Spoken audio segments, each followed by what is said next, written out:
Que ce soit avec ton podcast, ton blog, tes vidéos YouTube, tes publications sur les réseaux sociaux ou autres, il est important d'avoir une bonne structure. Je t'en parle dans les prochaines minutes.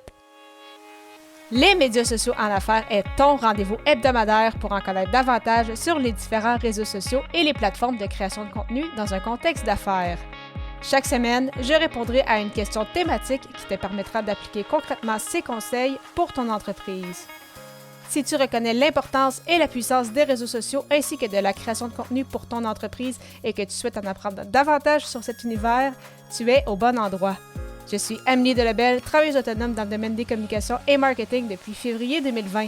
Je travaille avec les réseaux sociaux et dans la création de contenu depuis 2014.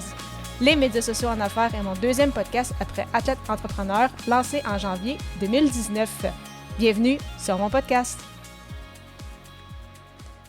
Salut et bienvenue sur les médias sociaux en affaires, épisode 261, alors qu'aujourd'hui je réponds à la question « Pourquoi avoir une structure est primordiale avec ta création de contenu? » Alors effectivement, pourquoi avoir une structure lorsqu'on crée du contenu? C'est que tout d'abord, le point le plus important, c'est que ça va te permettre d'avoir une ligne directrice.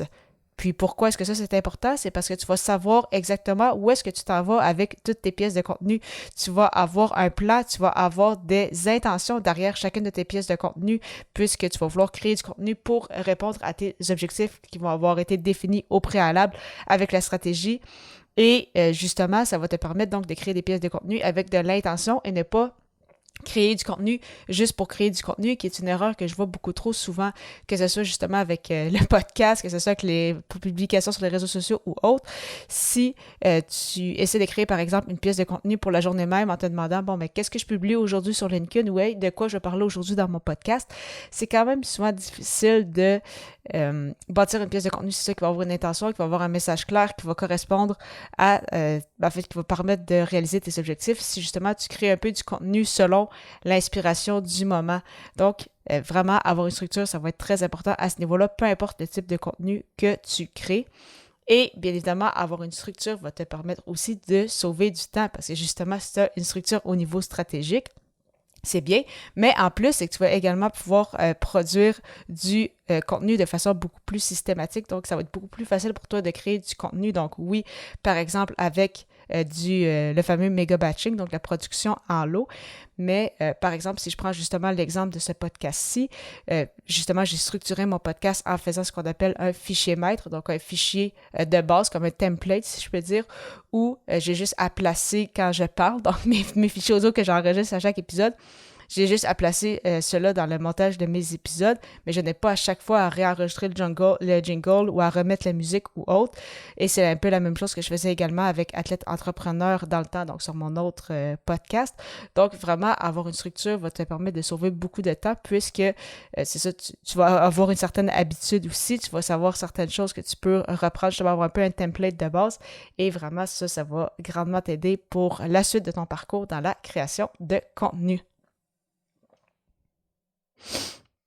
Je t'ai donné justement l'exemple à quel point la structure, c'est ça, par exemple, avec le fichier maître peut grandement t'aider quand tu as un podcast, mais vraiment, c'est le même principe, c'est ça, que ce soit avec des articles de blog, que ce soit avec des vidéos, que ce soit quand tu rédiges des infolettes ou tes publications sur les réseaux sociaux ou autres. Ça va beaucoup plus vite une fois que tu sais ce que tu fais et pourquoi également tu le fais. Et bien évidemment, plus tu en fais aussi, plus tu es à l'aise. Donc ça, bien évidemment, ça vient avec le fait d'être dans l'action, mais si justement tu as une structure autour avec une stratégie, eh bien certainement que ça va t'aider davantage. Également, avoir une structure, ça va te permettre, en fait, si ce n'est pas déjà le cas, d'analyser ce qui a bien été et également ce qui a peut-être moins bien été et ainsi peut-être réutiliser justement certains contenus qui ont très bien fonctionné, mais peut-être avec un angle différent, avec un visuel différent, par exemple comme on le fait avec des publications sur les réseaux sociaux.